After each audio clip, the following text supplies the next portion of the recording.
My name is Annie Bunting. I'm the Deputy Director of the Harriet Tubman Institute on Research on Africa and its Diasporas, and I'm really pleased to welcome Dr. Afua Cooper as our final speaker in our series Slavery, Old and New for 2015. Of course, not our final speaker, don't worry, Professor Crépeau, but rather our final one in this calendar year. Professor Cooper is the James Robinson Johnson Chair in Black Canadian Studies. Her research interests are African Canadian Studies with a specific regard to the period of enslavement and emancipation in the 18th and 19th century Canada and Black Atlantic, African North Nova Scotian history, political consciousness, community building and culture, slavery aftermath, and Black youth studies. Dr. Cooper founded the Black Canadian Studies Association, which she currently chairs, and has, as you all know, written the very influential 2006 book, The Hanging of Angelique, The Untold Story of Canadian Slavery and the Burning of Old Montreal. Since the inception of this speaker series between McGill and York, we've wanted to present the work of Dr. Cooper, and we're really pleased to have her here with us in Toronto and in Montreal virtually. Dr. Cooper will present for 40 to 45 minutes, and then we'll have just about the same amount of time for questions. And as is customary, we'll allow the floor to be open first in Montreal and then here in Toronto. Dr. Cooper. Thank you. Thank you, Annie, and the Institute for bringing me. Is the volume good? My mic is turned up? My mic is turned up, it's good? Okay. So thank you all for being here. I think about this topic every day. I guess I'm going to be speaking on, I don't know if it's old or new slavery, talk about enslavement of Black people in Canada. It's something I think about every day. Living in Halifax, walking on the streets and pathways where enslaved Africans lived and worked, and also where their slave owners lived and worked. Passing streets and sites that are named after enslavers. During this period that we're talking about, I suppose, 17th, 18th, and 19th century, and also coming more into the 19th and 20th century, dealing with Canada's engagement with imperialism, not simply the question of colonialism, but imperialism in Africa, for example.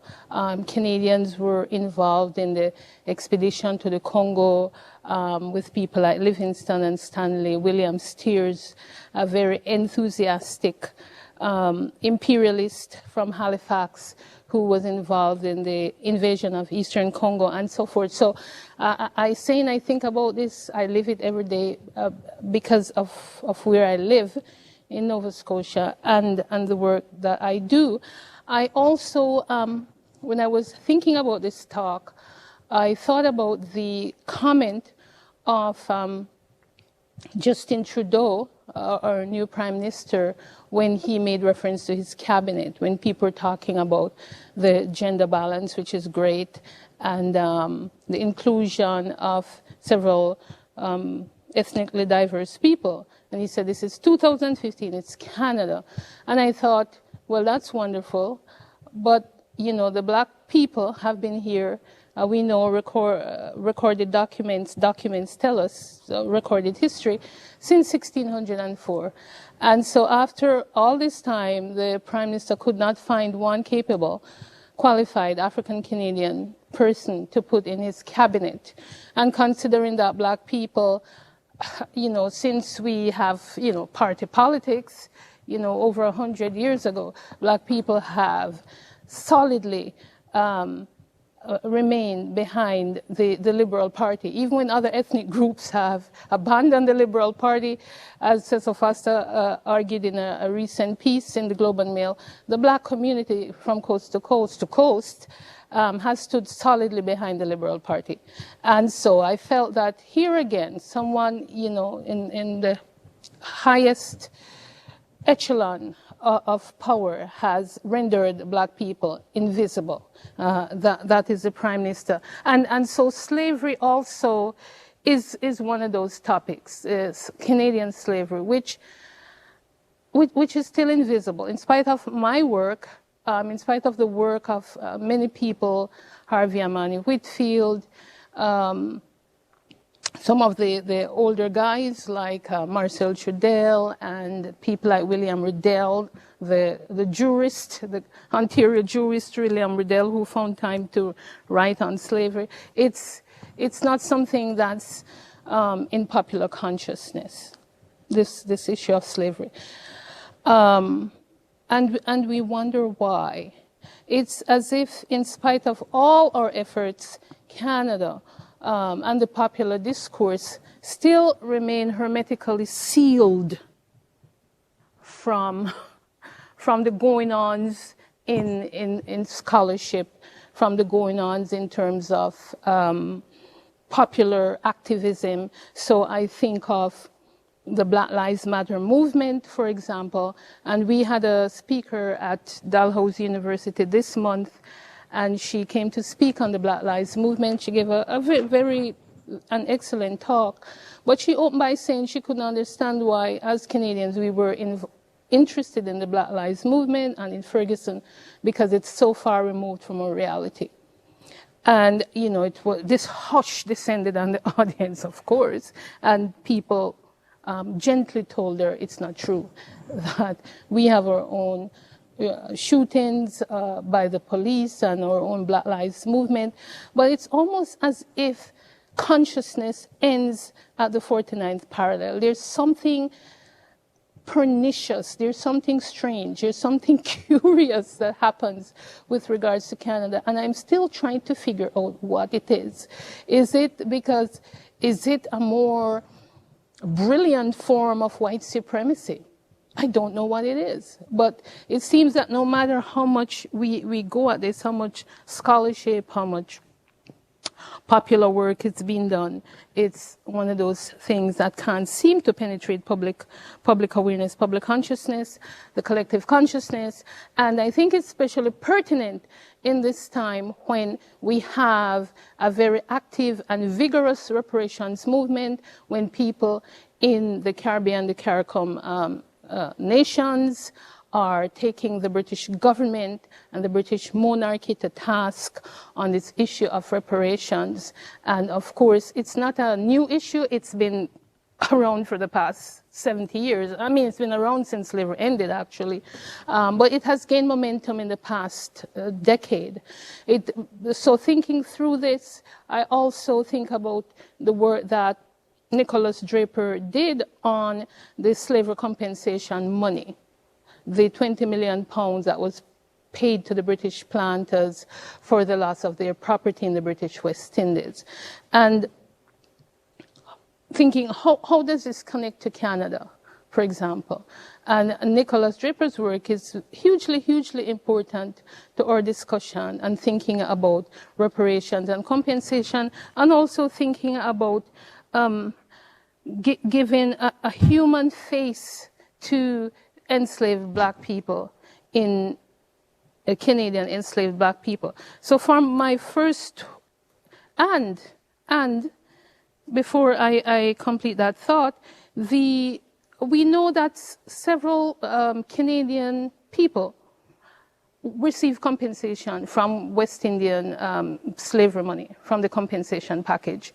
So I told my president at Dalhousie University some time ago that we know at least 2 Dalhousie University presidents receive compensation money. And you're thinking, well, you know, how did that happen? What's that about?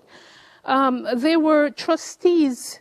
These 2 gentlemen, one of them President Allman, after whom Allman Street in Halifax is named, were trustees of West Indian slave plantations, in this case, Jamaican slave plantations, and so received the compensation package on behalf of the slave owners. Then we also know that Canada's first Prime Minister, Sir John A. Macdonald, somehow came into slave money too because of his second wife of the Bernard family of Jamaica, St. Mary Parish, Jamaica, who was compensated.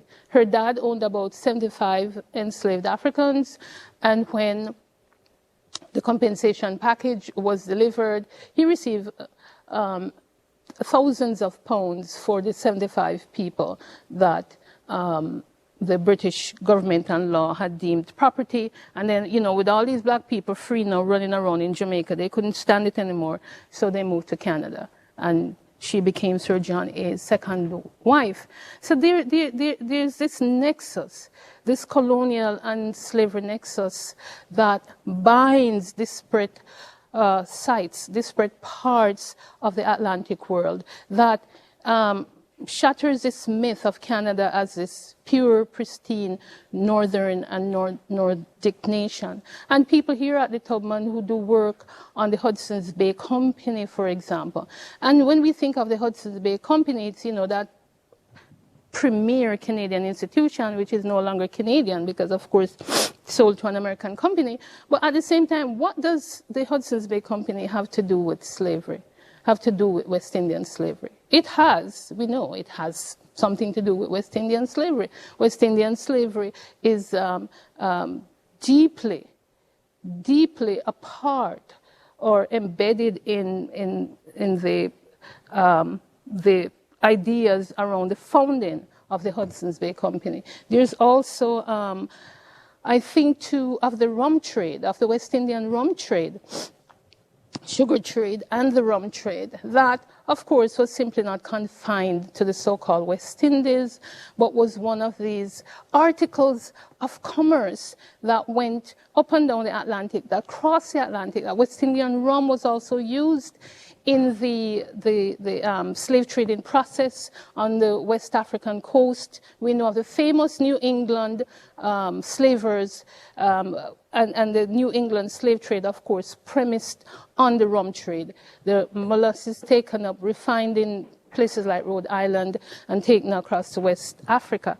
But also, you can find the West Indian rum trade, or rum being taken into the hinterland of the continent, into as far in the hinterland as you can think, Green Bay, Wisconsin, the Sioux country, wherever, for French traders during the period of New France, and later on English traders taking this item, this article of commerce produced by West Indian slaves, into the North American hinterland to trade with the native people for fur. So those are some of the practices and the processes that I've been thinking about in the last little while. My first, my book on the subject, Marie-Joseph Angelique, I tended to focus inward. I looked in at the practice of slavery in Canada. Even though I did begin with a chapter on the Atlantic, but it was more of a looking in, examining the practice in Canada through the life experience of this one person, this enslaved woman who came from Montreal. And now I'm seeing this cross-Atlantic, up the Atlantic, down the Atlantic connections with the West Indies, both British and French, with Newfoundland, which was a separate colony from Canada, with the American colonies to the south, and also with Europe. We cannot talk about black history in Canada. Of course we can. We can do whatever. But I'm saying that for over 200 years, the history of black people in this country has been one of enslavement. And so enslavement is key to understanding history of black people in Canada, because enslavement, of course, provided, we talk about the legacies, we talk about the impact, we talk about the aftermath. It was the pivot or the fulcrum on which, from which, you know, subsequent in freedom, from which subsequent race relations sprang, how black people were defined even after slavery was abolished in the British Empire and in other empires, and how the black body was conceived of post-emancipation right up to our time. Okay. All right. So,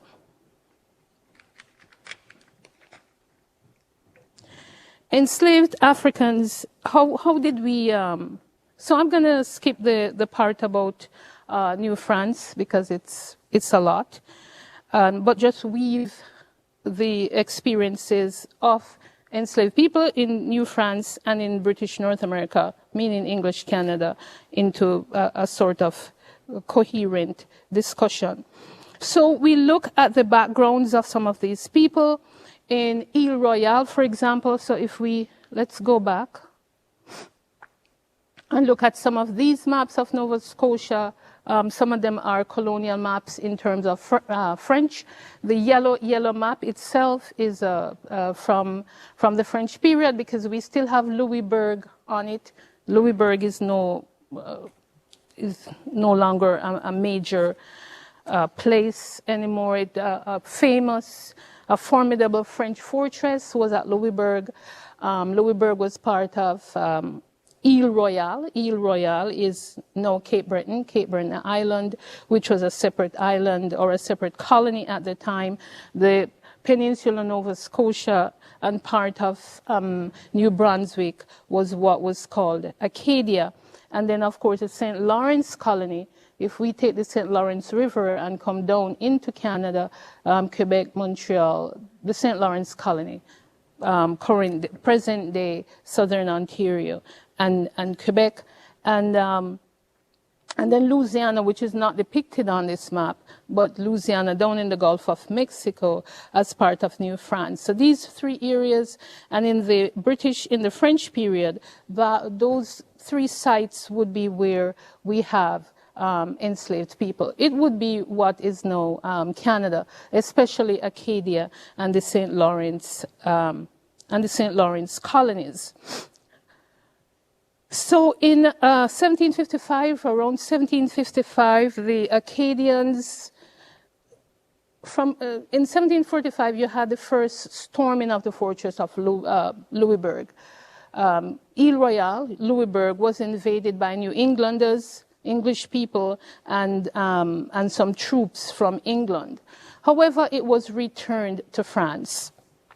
But the war did not cease. We could say that in North America, in this time period, especially in the Eastern Seaboard, we were living in a state of perpetual war from about 1745 until the final conquest in 1760. But what happened in Peninsula Nova Scotia and New Brunswick in around 1755, from 1755 to onwards, 1765, a 10-year period, the Acadians were deported from Canada. Nova Scotia had become solidly, well, not solidly, but was taken over by the English. The English wanted the Acadians to swear loyalty to Britain, and they wanted to remain neutral. They said, we will swear loyalty neither to France nor to Britain. This was not good enough for the British, and they deported thousands of Acadians to places like Louisiana, France, and other places. The Acadians were, of course, slaveholders. One of the myths that we have about the Acadians is that they were presented as these virtuous people who were not engaged in slavery. That was not true. The Acadians were slaveholders. When they left, their land was taken up by New England planters, English colonists. And this was all part of stamping an English character on the colony. So about 3,000 New England planters came up from diverse New England colonies and also from New York State up to Peninsula Nova Scotia and what is now New Brunswick, and also Prince Edward Island. And the planters brought their slaves with them. Hundreds of African Americans were brought up to former Acadia with their masters. And historian Harvey Amani Whitfield has done a lot of work, especially on the English period of slavery in Canada. But I know he has a publication that's going to come out shortly in which he will talk about Acadians as slaveholders. So we know that following the departure of the Acadian, or the deportation of the Acadians and the arrival of the planters, We fast forward into the future between 1776 and 1783 with the American Revolution and the defeat of the British, that thousands of black loyalists, free black loyalists who had fought for Britain, were taken up to Eastern Canada. But we also know that upwards of 1,500 enslaved Africans came up with their white loyalist masters.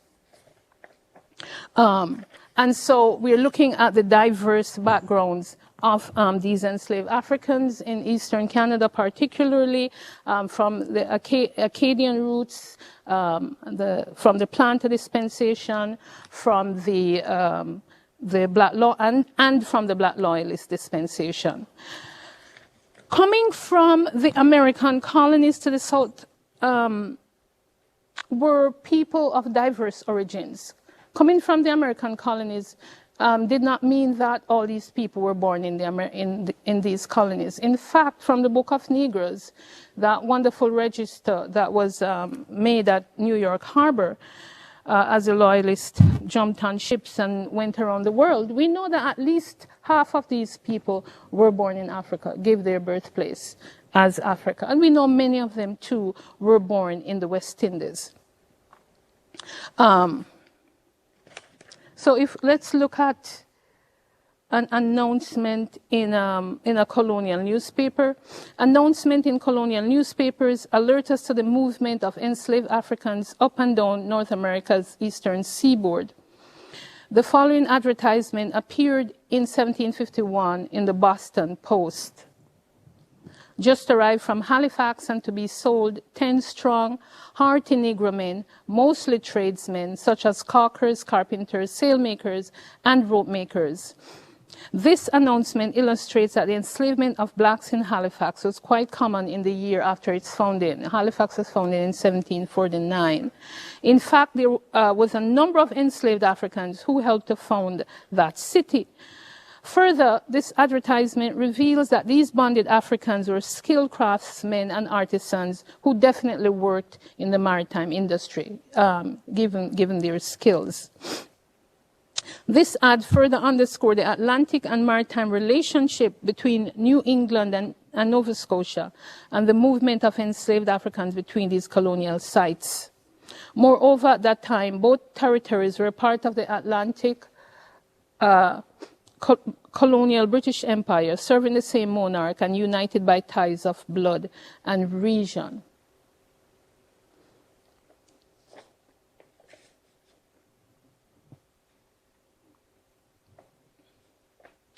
The Atlantic commerce in the commodification of black bodies is again revealed in the activities of a man named Joshua Major, his name is pronounced, a British colonial entrepreneur, shipbuilder, ship owner, politician, and victualler to the British Navy, and perhaps the most important man, certainly the most important merchant in the colony. And I said he was the most important man in the colony because he seated and unseated governors. If he didn't like the particular governor, he would get rid of him. That's how powerful Joshua Major was, or Major. He was an opportunist. He had trading operations and when I say an opportunist, I was thinking of the conquest of Louisburg in 1745. Joshua Major was mixed up in that. He was perfectly bilingual. He came from the Channel Islands in the English Channel, came from Jersey, and if you know that geography, the Channel Islands are closer to France than they are to England. Had deep connections with the slave trading port of St. Malo. So this man was perfectly bilingual, moved between the British and the French whenever he felt like it, but at the end of the day, threw his allegiance behind the British. Well, he traded in slaves, rum, molasses, fish, lumber, and other goods between Nova Scotia, New Brunswick, the British Caribbean, England, and Ireland. He also had operations in the Mediterranean. And he was the largest ship owner in Eastern Canada. He owned upwards of 27 sailing ships, and some of his ships were manned by his own slaves, captain and crew, all black. And in 1752, we have this announcement in the Halifax Gazette,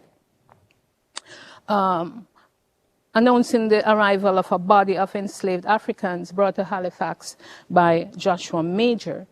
And I hope everyone can read it. It says, just imported and to be sold by Joshua Major at Major Lookman's store in Halifax. Several Negro slaves, namely a very lightly Negro wench of about 35 years of age, Creole born, has been brought up in a gentleman's family and capable of doing all sorts of work there too, as needlework of all sorts and in the best manner, also washing, ironing, cookery, and every other thing that can be expected from such a slave. Also, 2 Negro boys of about 12 or 13 years old, likely healthy and well-shaped, and understands some English. Likewise, 2 healthy Negro slaves of about 18 years of age, of agreeable temper, and fit for any kind of business, and also a healthy Negro man of about 30 years of age. So here is a parcel of people that was imported, so just imported. And so one wonders, where are they imported from? He speaks of the woman who can do anything. She's like this domestic machine. He speaks of her as Creole born, meaning that she was born in the colony. He speaks of the boys as understanding some English, so that alerts us to, are they freshly arrived from Africa? Are they from the French colonies? Are they from the Spanish colonies? Who are these people? So there's this, we know about Joshua Major and his far-flung operations, his global operations, but who was really this guy? Did he send slave ships to Africa? Because as far as we know, there was not a direct slaving route between Canada and Africa, even though in 1688, the King Louis XIV authorized and empowered Canadians that they could do that if they wish. But as far as we know, that is as far as we know, right? There's a lot we still don't know. So who was Joshua Major? Did he send slavers to Africa? He was one of these people who was kind of an enigma. So I continued doing some work on Joshua Major, looking at the Jersey Island. Didn't really find him in the Jersey Island per se, but found another Major, a man by the name of John Major, right? So this ad is 1752, 30th of May, so they came. But here's this John Major from the Jersey Island, and he's a captain of a slave ship called the Cumberland, which deposited in 1749 89 slaves to Barbados. This John Major had gone to Ghana and had bought enslaved people, deposited them to Barbados. The following year, this same John Major captained a ship called the African. It sailed from London in January 1750, stopped in the Jersey Islands on the way to Guinea, whatever that means, so we know it's West Africa, where 136 captives were loaded.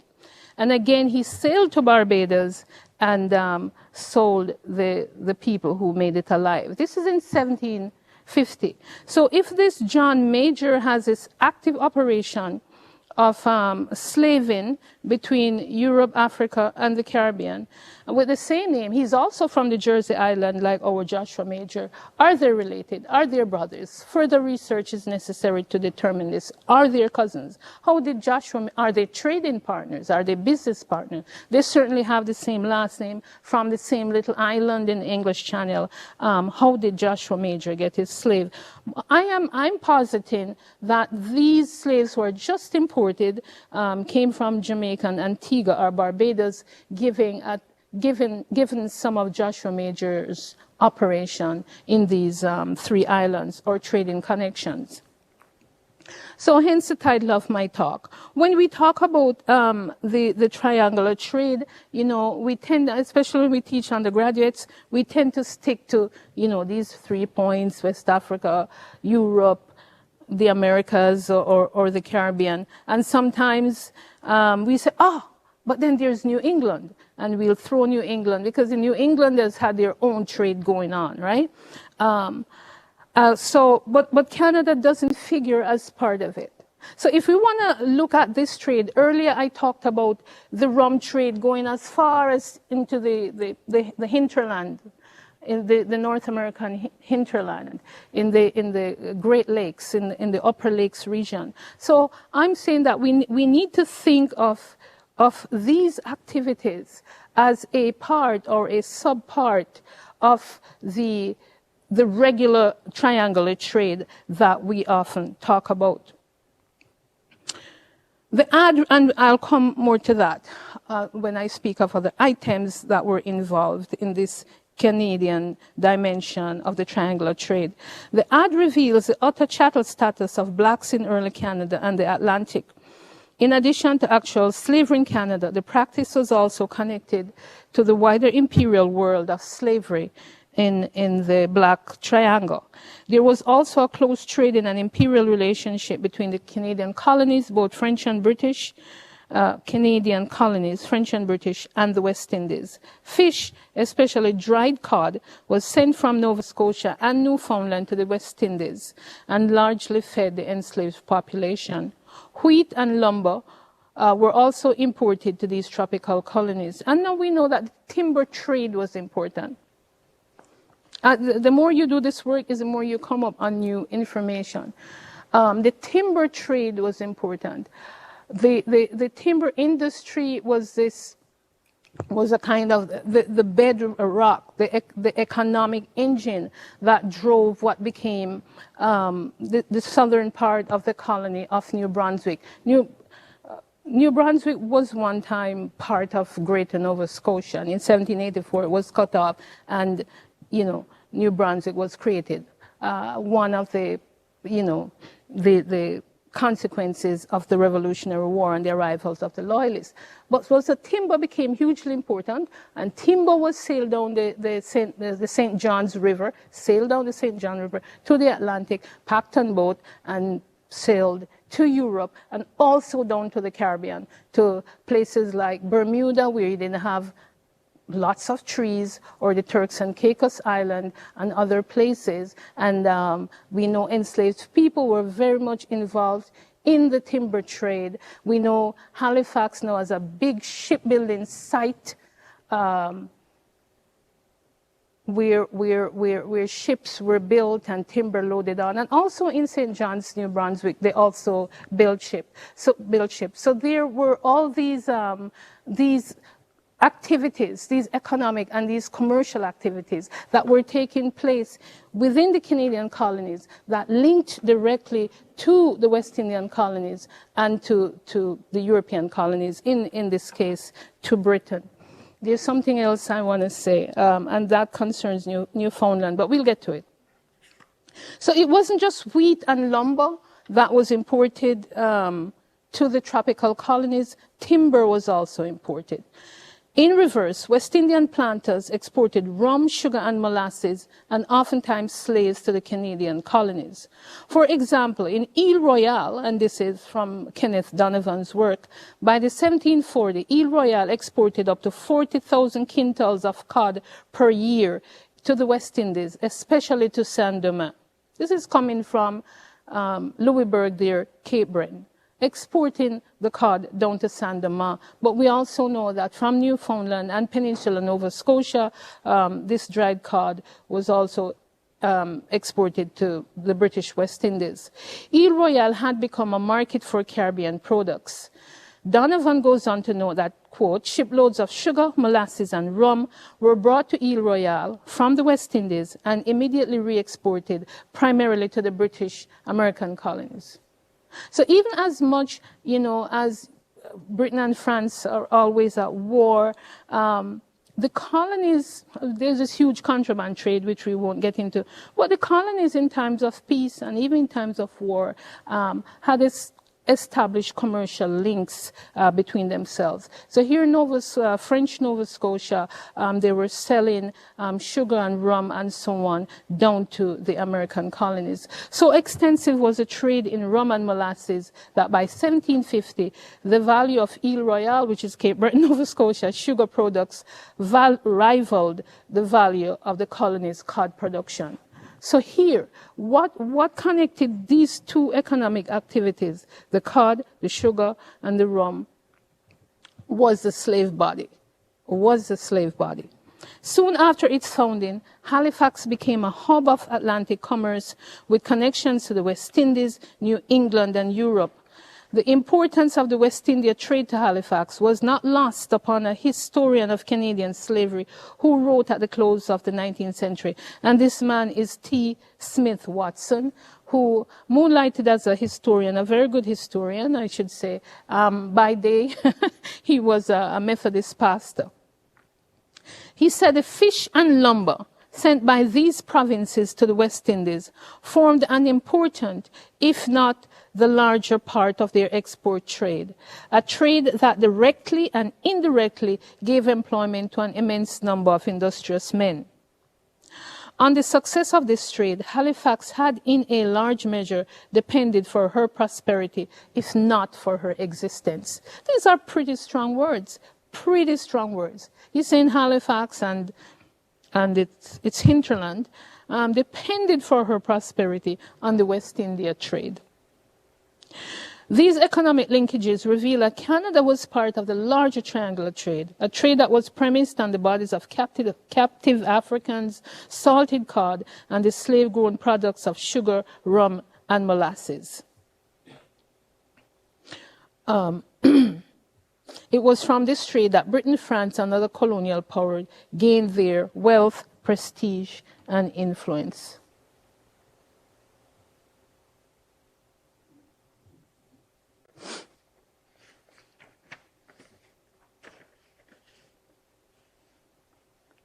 So I'm going to speak a bit about Marie Marguerite Rose. She was from Ile Royale, and this is, we're still in the French period. It was noted that she was born in Guinea. Of course, the work that Ken Donovan did on Marie Marguerite Rose has made her a person of national historic significance, and there's a plaque for her at the Louisbourg Fortress, which is a Canadian National Historic Site. So she was born in Guinea, or Africa. However, in 1736, she ended up in Louisbourg and purchased by a military officer, Jean Lopineau, and his wife, Magdeleine. The slave woman was about 19 years old at the time of her purchase by these people. Marie Marguerite Rose worked for the next 20 years as a domestic, looking after the Lopineau and their 12 children. Her experience as an urban female slave in Nova Scotia was typical. She herself had a child when she was 21, though the father is quote-unquote unknown. At the first fall of Louisbourg in 1745, Marie Rose went with her owners to Rochefort, France. When the French lost Louisbourg in 1745, the British deported thousands of the French people to France. I was almost going to say back to France, but for many of these people, it wasn't a back to, because they were never from there. Certainly the colonial officials came from France. So when her owners were deported, she, of course, went with them. She was their slave. When Ile Royale was returned to France 4 years later, they came back across the Atlantic, and she returned to them back to Nova Scotia. By 1755, Marie Rose was able to secure her freedom from the Lopineau. She married a free Mi'kmaq man, a First Nations man, Jean-Baptiste Laurent, and with her husband set up a tavern and a boarding house in Louisbourg, providing food and drink to visitors and residents alike. It was her former owner, Officer Lopineau, that supplied Marie Rose with her supply of rum, because she was a tavern keeper, and she sold rum. Was one of the articles or one of the items that she sold in her tavern. What is fascinating about Marie Margaret Rose's story is her colonial and Atlantic experience. Born in Africa, she survived the Middle Passage and ended up in slavery in a French colony on the North Atlantic. Domiciled at Louisbourg for most of her enslavement, her life was shaped by the currents of history over which she had little control. She was also part of the turbulent history of the 18th century. She witnessed the transfer of the colony from French to English and then back again to the French. She witnessed the transformation of Ile Royale from an insignificant outpost to a colony of importance. Further, she made the reverse crossing of the Atlantic Ocean to live in France with her owners when they were deported from Canada. She lived and endured slavery there and was later returned to the Western Atlantic by her enslavers. After 19 years of slavery, she was able to secure her freedom. Let's talk about another Marie. This is Marie Joseph Angelique, the woman whom I wrote my first book, about whom I wrote my first book. And I think it's interesting, these biographies, because they give a human face to these people.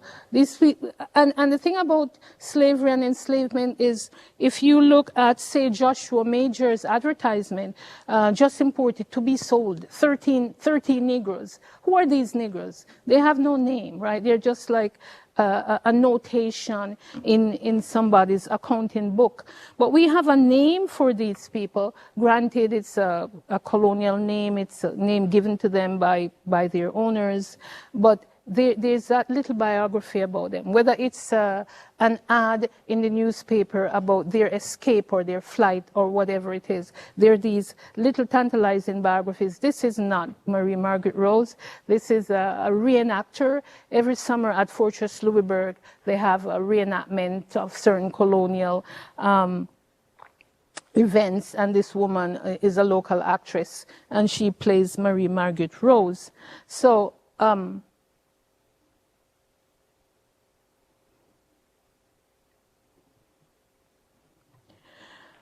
what I want to talk, one thing I want to talk about Marie Joseph Angelique is the fact that when she was, well, let me give just a brief synopsis of her story.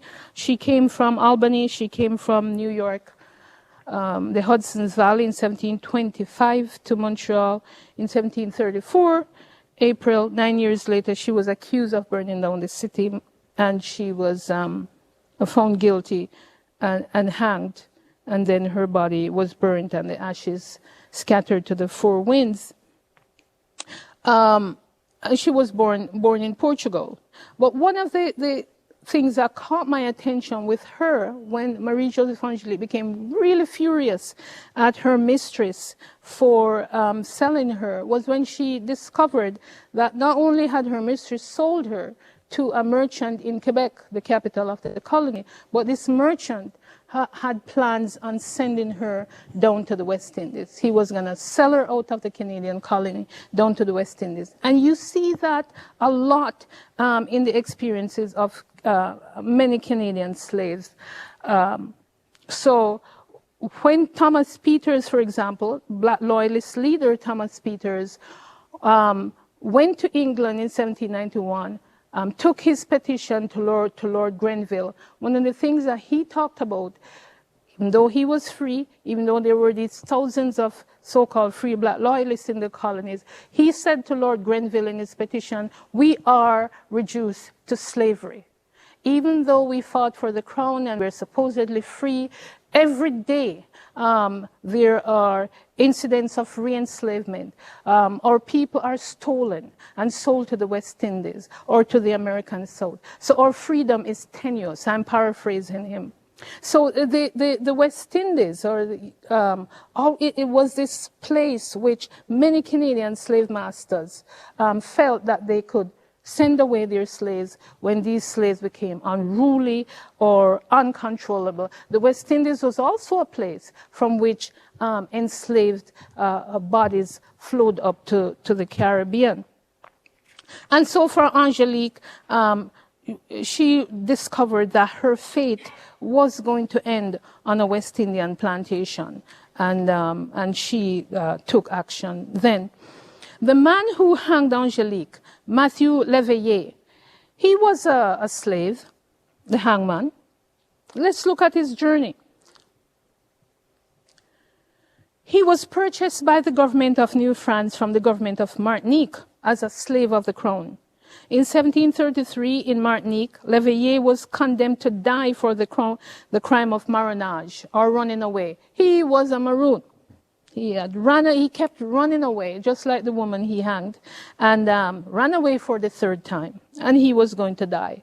However, New France was in need of an executioner. A deal was therefore worked out between the governments of Martinique and Canada, which is New France, to offer Leveillé his life in exchange for his taking up the job of hangman. Leveillé, faced with this Hobson's choice, accepted the offer and was transported to Canada in 1733, the summer off, to carry out the duties as hangman and masters of the means of torture. Okay, so I'm going to speak now about a slave, an enslaver, who is Jean-Pierre Roma. We also spoke about Joshua Major, who was a slave trader and certainly an enslaver. And Jean-Pierre Roma, I'm going to look at now. Many slave masters themselves also had intercolonial experience and had experience along the triangle. Nowhere is this better exemplified than in the story of Jean-Pierre Roma, commandant and entrepreneur on Ile Saint-Jean. Ile Saint-Jean is today's Prince Edward Island. And he owned a number of slaves that he bought in Louisbourg. He left Prince Edward Island. He went to Louisbourg in Nova Scotia. And he was very specific about the kind of slaves that he wanted. He wanted slaves, he said, from the Aradan nation. And enslaved people from the Aradan nation were in Louisbourg. They came up from Saint-Domingue. And Jean-Pierre Roma purchased over time 8 of these enslaved Aradans. Jean-Pierre Labat, the French missionary in Saint-Domingue, he said the people from the Aradan nation, which is in the Republic of Benin today, Dahomey, he said they are born slaves. They were apparently docile and hardworking.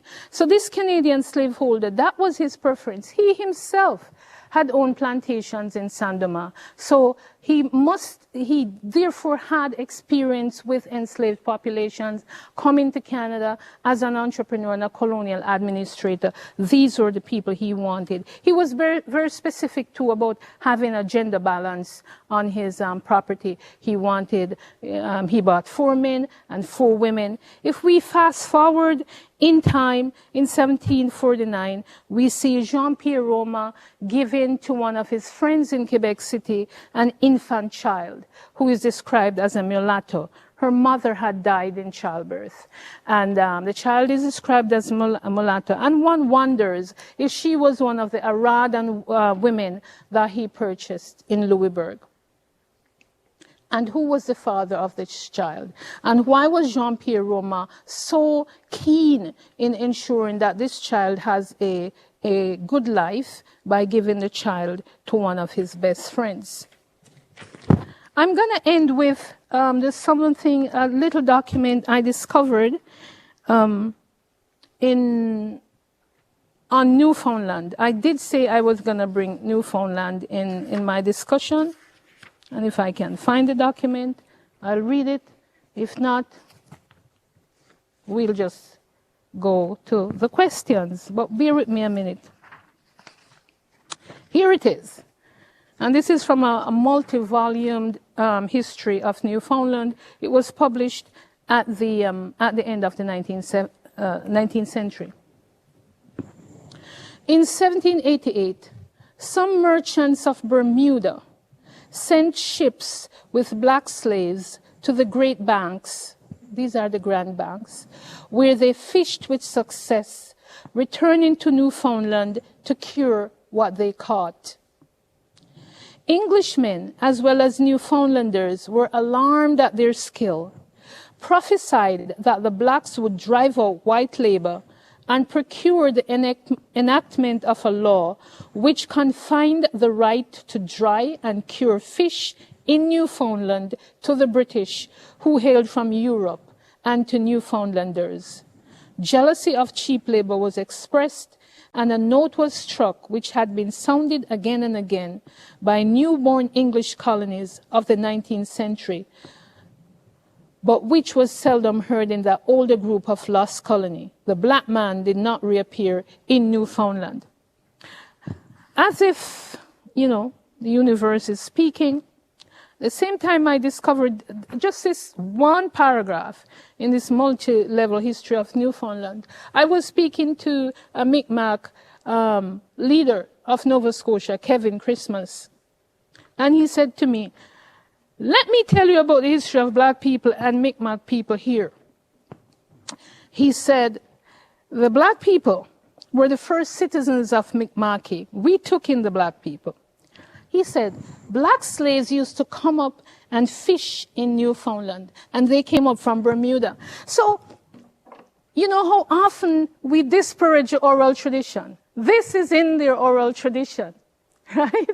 And I had found this little paragraph, and here's Kevin Christmas telling me exactly what this paragraph is saying. And I end. Thank you very much.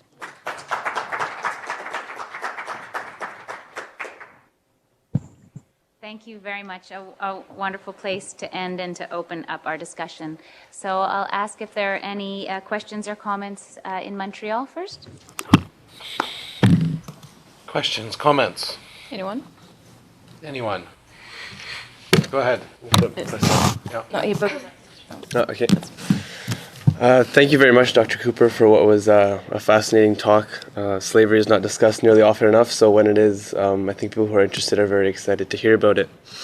I was recently speaking with Professor Charmaine Nelson, who is an art history professor here at McGill, who also studies slavery and slavery in Canada, and she spoke a little bit about what you referred to, the erasure of slavery in Canada, and how difficult it is to study. And she gave us an example that when you go to many archives, to look for documents, to look for information, you're often met with sort of uncomfortable reactions or quizzical expressions because museums and people are not used to researchers coming to ask for this kind of materials. What would you suggest to researchers, but also students of slavery and people who are interested in terms of pushing the scholarship forward? What are areas do you think need to be pursued, and how should researchers navigate that? Okay, thank you for your question. I think one area that people can pursue is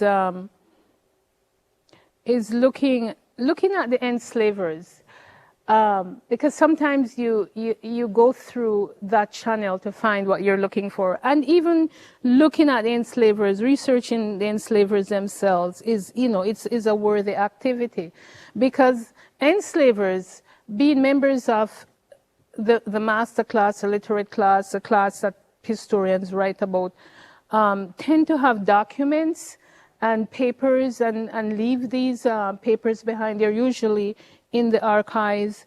If we, Joshua Major, for example, he has papers. There are lots of archives about him. He eventually left Canada and became a member of parliament in London, England. So, there's a paper trail about these people, and inside of these papers, you often find what you're looking for. If you're looking for a story of the enslaved, I would say just continue making the archivist uncomfortable, or the librarian. That's just how it is. Yeah.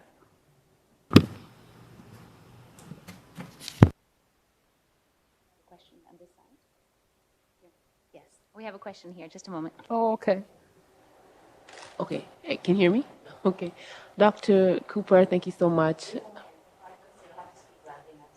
Oh, okay. So, thank you very much, Dr. Cooper, for your talk. So as a parent, and someone who's around young people often, and young people in ranges from, from children, from, preschool up. In to my young ones, or the young ones that I'm around, of course, slavery existed very, very far. In some cases, it didn't exist at all. So when I talk about it, they don't. It doesn't resonate. So, as a parent, where would you suggest that I start if I wanted to do my own education for them outside of what they are getting or not getting in school? Education on slavery? On slavery, yeah, on slavery. Okay. Because what I want to get to is because we're not talking about racism, and that's what I want to get to. But you have to start somewhere, especially within the Canadian context. I think that's very funny what you were saying with the Black Lives Matter person who came to speak, and I there's a whole bunch I could say about that. But in any case, yes. So where would you start? Where should I start with? I would say. Children have great understanding and can grasp a lot of things that we think are difficult. So I would start with talking to them about children who were enslaved, people their age. We know toward the end of the slave trade in the British world that the slave ships that were coming were packed with children. Right? It was a trade off about children. Read my book. My name is Henry Bibb, Story of Slavery and Freedom. My name is Phyllis Wheatley. These are all about children who were enslaved, and there's an upside to it because they learned to read and write, and they got their freedom, and they became well known. So, getting your freedom through literacy, if you want to tell kids to stay in school because, they kind of stayed in school and they were able to write and get their freedom. So I would begin with this simple statement that people like you were enslaved, right?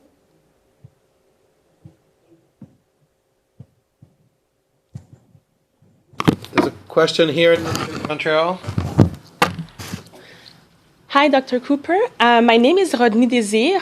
Thank you first for your presentation. Maybe I would have a suggestion for the person that just asked the question regarding how to maybe transfer the knowledge over to children. I work with children a lot regarding this purpose and a project that's called the Boat Trail that aims to retrace the slave route through the arts.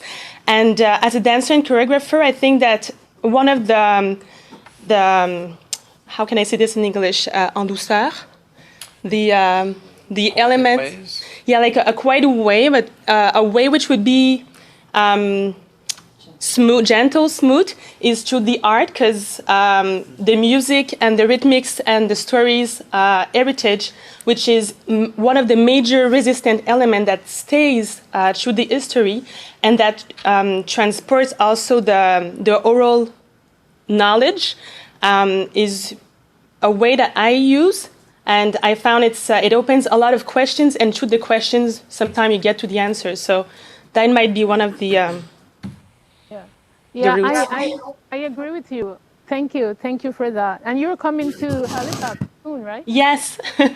Yeah. Thanks. We're looking forward to seeing you. Thank you.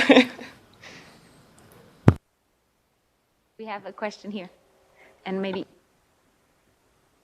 Yes, good afternoon, Dr. Cooper. My name is Floyd Heath. I'm a fourth-year student here at York University, majoring in International Development Studies and African Studies. I want to touch on my friend's point about education here and to ask you a question, because what I've come to recognize is that a lot of university students, not to even mention high school students and younger, have very little knowledge of what you've just given your talk about. It seems it's certainly not a part of the Canadian narrative, and I'm wondering, my question is twofold. One, what can we do to make it a part of the Canadian narrative in terms of making it a part of whether it be the high school curriculum or perhaps even starting at a younger age within the school system itself? Because although we have Black History Month and it is celebrated here, even at that level, very little is spoken of about in the context of even Canadian slavery. It's unheard of.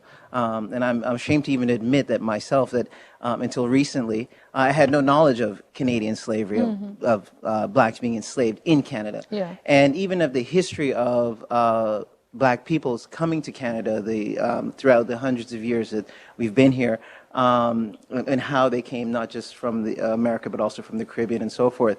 And I would think that that would be a vital part of changing the narrative. And so my question to you is, is there any movement through academia or academics that you are aware of, whether in Ontario, Nova Scotia, that are in Quebec, that are attempting to have this be a part of this school curriculum? And also, and if not, what do you suggest as far as developing that discussion? Well, there has been a movement on and off for the past 50 years, I would say. If you think of how black parents and activists have been at this since the banning of the book, The Little Black Sambo in 1957, right? From the Toronto Public School and from all across Canada. Actually, it wasn't just Toronto that used Little Black Sambo. So there's always been that, and you see fulfillment of a dream, so to speak, in the creation of the black focused schools. That came out of that kind of activism. But I think it depends on, for this to be moved forward and for the curriculum to be Africanized, if you will, it has to come from tremendous organizing. People are going to have to just organize and organize and organize and be relentless and be consistent and be committed.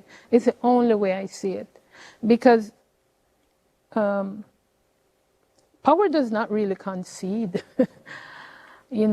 and it is, we're fighting entrenched prejudices. We're struggling against people and ideas and practices that have been status quo for 500 years or 200 years or however long in Canada. And there are many people who do not want to see this knowledge come to the fore or to shake the ground on which we stand, because it would mean like it would mean that their lives have to change. That if you have certain knowledge, if you absorb and internalize certain knowledge, if knowledge is placed in certain structures, then you cannot go on as usual. Things have to change. Your lives have to, the entire country has to change. And there are people who are not willing for that to happen. And there seems to be this fear of blackness, this fear of knowledge around black people, this fear of black empowerment. And it's only going to come from relentless organizing. That's the way I see it. Because you have, like for a year, it might be in the curriculum. And then the next year it's gone, depending on who is the premier or who is the Minister of Education or who is whatever, right? So if black communities are not vigilant, and I say black communities because at the end of the day, it's going to depend on these people. In the same way we just had the Truth and Reconciliation Committee with the Aboriginal communities. And out of that, the government at every level made commitments in terms of education to the First Nations community, right? So one of the commitments that the government made, each province, was the indigenization of the curriculum, and that's direct quote, indigenization of the curriculum. I think I saw a question. Yeah, we have a question here in Montreal. Good afternoon, Dr. Cooper. Thank you for sharing some time with us. My name is Jean-Cyril Bruyère. I am a third-year law student here at McGill. I fully agree and echo with all the comments that were said both here and in Toronto in terms of the need for this to be integrated more so in our various education systems. I may find myself in a very interesting and privileged situation where in high school, I heard Angelique's story. In CEGIP, I heard it as well. Notably, last week in my civil liberties class, we talked about her again.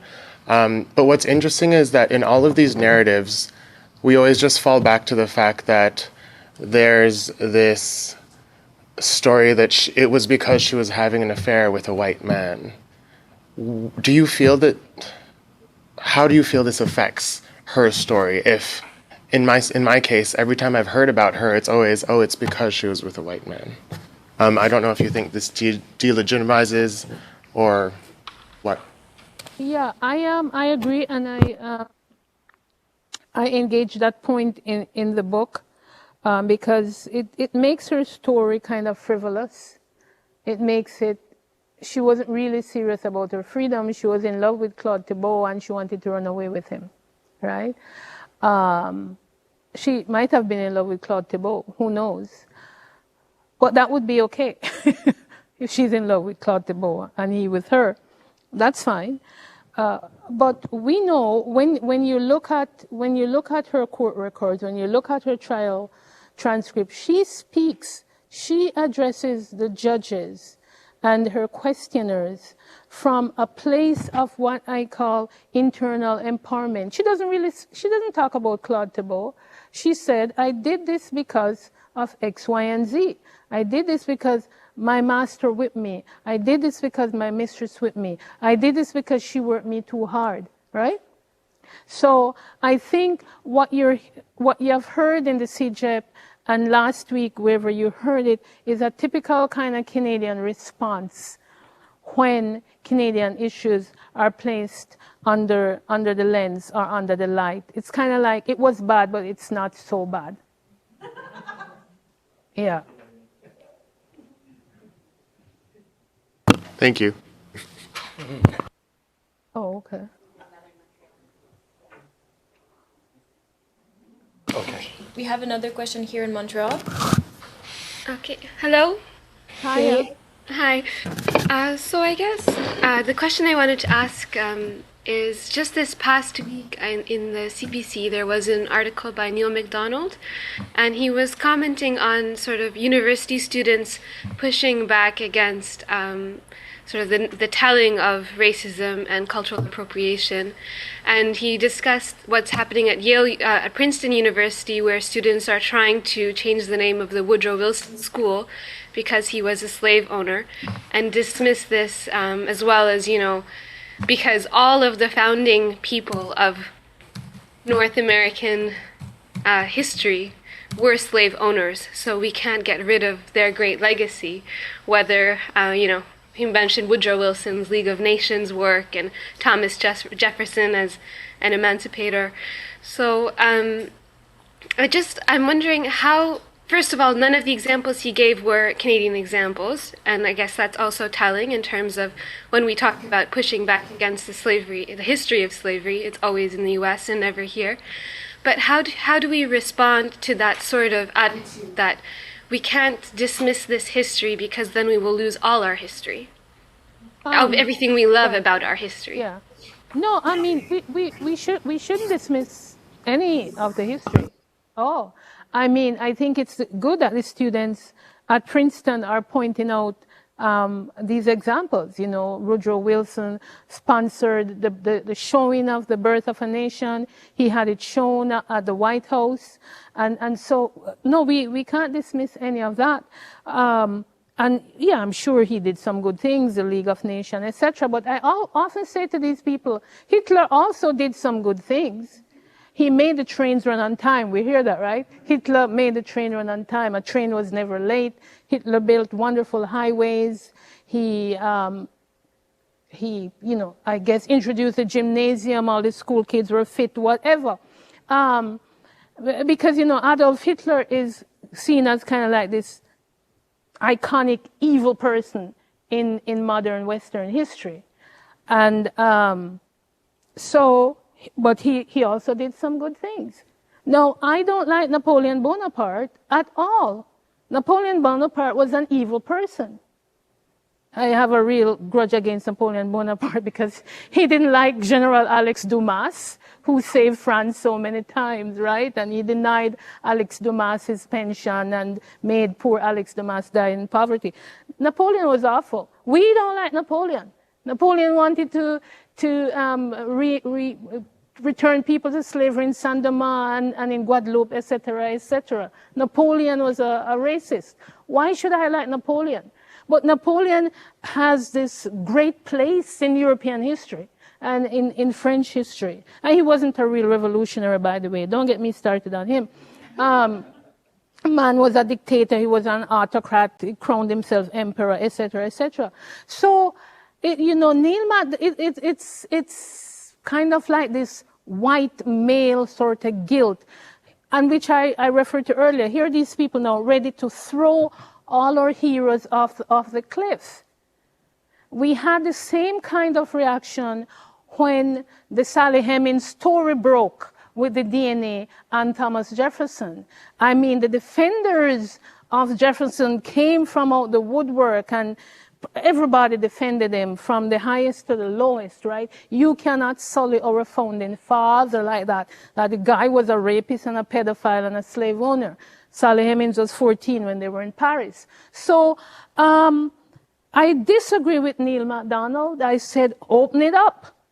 Open it up and let us talk about it. Why should black people, every time something that pertains to the black community, we have to forgive the whites? They did some good things.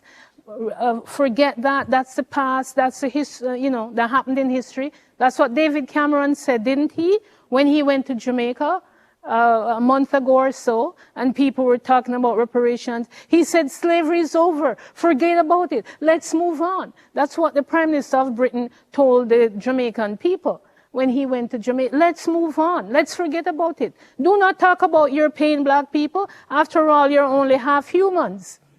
So I said, way to go for the students at Princeton and at Yale and at Harvard, because all of these Ivy League schools, these major schools, as we know, have a slave past, as did McGill University and my own school, Dalhousie University. They all have a slave past. They were built on slave money.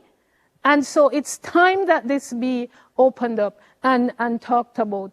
If Brown University seems to be the only one who is willing to have this discussion and do anything about it. We all know Brown University made this commitment because Brown College was founded by the Brown brothers, who were big-time New England slave traders. So Neil MacDonald, this is where we have to get our voices out there. Maybe my voice is not going to be privileged on CNN or on CBC, but we have social media. So maybe we can get more people to listen to us than would listen to Neil MacDonald. And the students certainly are doing that. Jose Curto. Jose Curto, historian of Angola here at York and Tubman Fellow. I'd like to bring the discussion back to the people that you're talking about. Because, in effect, that's really what we should be emphasizing, I think. Some really interesting characteristics, particularly when you compare this group of individuals with enslaved peoples throughout much of the Americas. Quite often, we equate slavery exclusively with plantation life, right? And yet, most of the people that you're talking about seem to pop up in quite different contexts. And here I would like to highlight the particular artisanal skills that these individuals are bringing into economies, even within the context of slavery. So these people are not just, or enslaved people are not just found on the plantation, but they are found everywhere throughout the colonial economies. Indeed, colonial economies are built on the backs of these people, from the caulkers to the carpenters to the tavern keepers.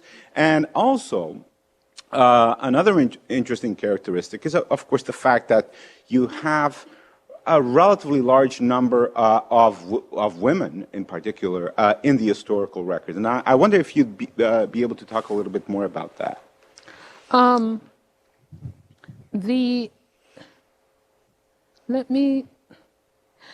talk about women through, I think we can talk about women in this case through slave flight, for example. And talk about women with regards to what they bring in terms of these skills. So when we look at, so an advert, for example, someone wishing to sell their enslaved women, they talk about these skills. They said she's a good cook, she's a good washerwoman, she can make candles, she can make soaps, she can milk cows, she knows how to grow an orchard. Hugely important skills in a frontier setting, right? So women come with those skills. And of course, because in New World slavery, women also come with their reproductive capacity. Because if they bear children, because children, New World slave laws everywhere in the Americas follow the status of their mothers. So women bring that an additional capacity to the slavery process. The child who is given to this Quebec official, her mother died in childbirth, right? And here, the mother dies, but the child is alive. The owner now has a child. He can give the child away or sell the child, whatever. So women are also tremendously important, especially in all settings, whether it's an urban setting, whether it's on a farm. Their skills are so needed. Child-minding skills. There's a case that I'm looking at right now of a woman, and also the boundary between slavery and freedom, it's important, was so tenuous that you could find yourself free today and enslaved tomorrow. As there's this woman who came up from Boston, taken by some white people from Boston to Halifax to look after their children. And once she arrived in Halifax, she was sold. And she challenged it. She said, I was a free woman in Boston. These people in Boston know me. I came up here to look after these people's children, and they sold me. She lost her case because the judge believed them. So women were tremendously important in terms of everything, their productive and their reproductive labor.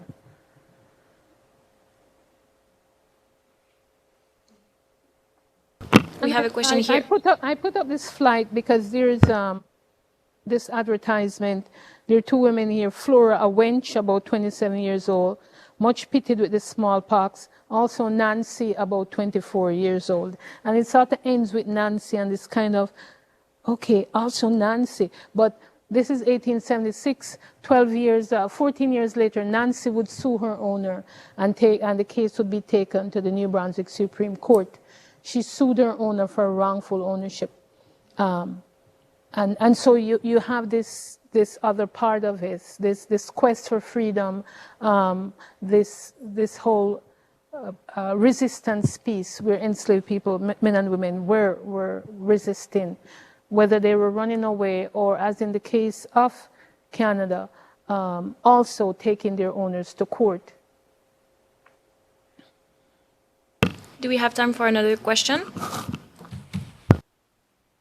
But thanks for that reminder that these artisans are everywhere and how important they were to the colonial enterprise. Go ahead. Go ahead, please. Okay, so I feel as though in any discussion of slavery, there's almost inevitably a discussion of resistance, whether violent or otherwise, or often in every day-to-day life. In small gestures. There's obviously, all of the great slave revolts that we could rhyme off, but can you tell us a little bit about the process of the resistance of enslaved people in Canada, particularly that, given the fact that enslaved Black people often were slaving directly next to or beside or with Indigenous people? How was the resistance process in Canada? Well, I mean, thank you for your question. You talk about every day. There, the big theorists on resistance, they talk about the everyday resistance, right? Which you know about, so I won't get into that. But there's also the resistance of flight, people running away. When you look at all the colonial newspapers in all of our 5 older colonies, these newspapers are filled with advertisements of people running away. Men, women, children as young as 10 years old running away. And many of them are running, their owners think that they're running to a port where in one case this guy named Belfast, he's running to a port because his owner thinks he's going to get on a ship for Newfoundland. So flight is one way. Another way in which people resisted was especially as we're entering the period of where slavery is kind of, it's gonna end, the death knell of slavery is being sounded. You see people taking their enslavers to court. The courtroom became a site of resistance for many enslaved Canadians in these 5 older colonies.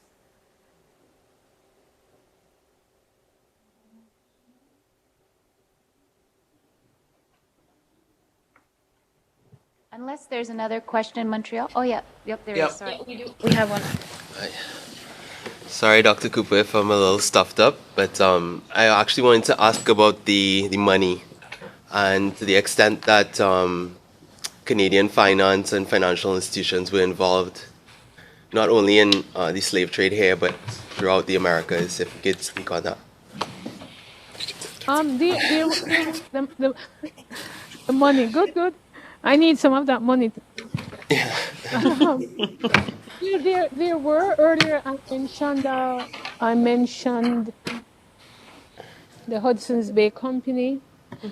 Some of our banks, like Bank of Montreal, Scotiabank. The first place that Scotiabank opened its second branch was not in New York or Toronto. It was in Kingston, Jamaica. And that was about 1838, or if you know better, let me know. So our banks, our banking institutions, many of them were involved in colonial and slavery trading, not only with the West Indies, but also with the United States.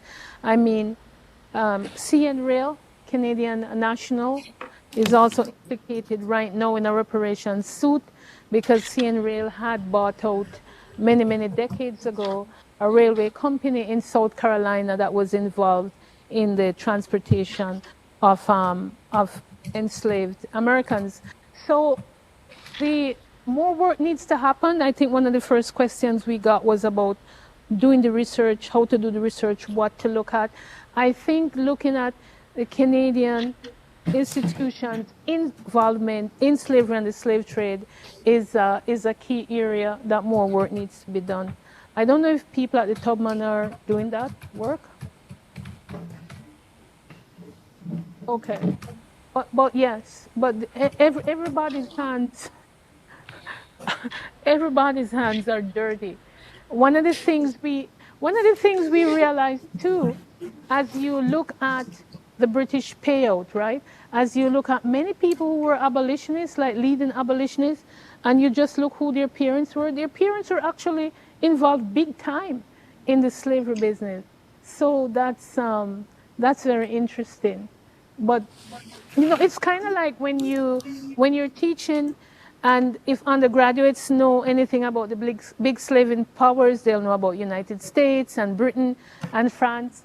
But when you say Sweden, they kind of gasp, right? Because nobody thinks of Sweden as a slaving power, or Norway, or Denmark. So the work continues. Thanks for your question. François, did you want to say anything before I close us? No, go ahead. Thank you very much, Dr. Cooper. That was very, very interesting. Thank you. You're welcome. I do really want to thank Dr. Afua Cooper for her paper and for the really robust discussion. And I also wanted to note, which I should have noted before, that in addition to our regular collaborations between McGill and York on this project, between the Institute of Comparative Law and the Hans Oppenheimer Chair in Public International Law, the major collaborative research initiative on slavery, memory, citizenship also helped support Dr. Cooper's visit today. And I think that her talk just exemplifies the constant need to historicize contemporary practices, also to have that deep appreciation of the ways in which contemporary constraints on citizenship are in fact historically dealt on the body. And here I just want to again thank Dr. Cooper and look forward to ongoing conversations. Thanks very much. Thank you.